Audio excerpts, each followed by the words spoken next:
Қазіргі кезде Ресей жер шарындағы ең үлкен территорияға ие мемлекет.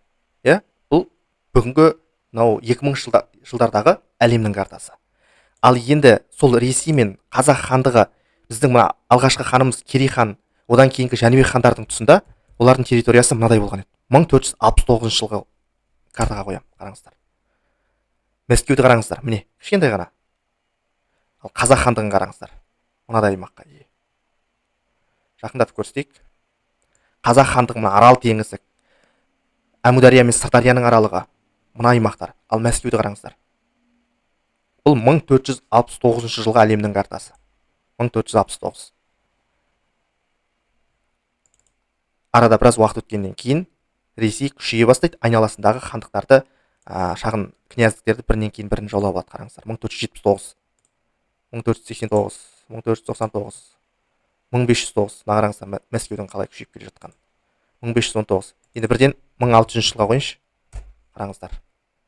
1600. Алға 100 жыл жылыстан 1700 жыл. Міне қараңыздар. Мына жақта Тынық мұхитына жетіп қалған. Аляскаға жетіп қалған. Ал біз сол өзіміздің мына 300-міздің басын біріктіре алмай жатқан тұстар, иә? 1700 жылдар, Тәуке ханның дәуірі. Енді алға тағы бір 100 жылға жылжысам, 1800 жылға қойсам, мына қараңыздар. Қазақ хандығы мынадай. Ресейдің территориясы Аляскаға жеткен. Ал сонда 1469 жыл біздің алғашқы хандарымыздың тұсында Мәскеу мынадай еді. Ал Қазақ хандығы мынадай үлкен аумаққа ие болатын. Бұл әрине замандар өзгерді.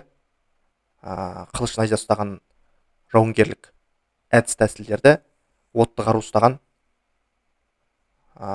заманауи қарулар алмастырды.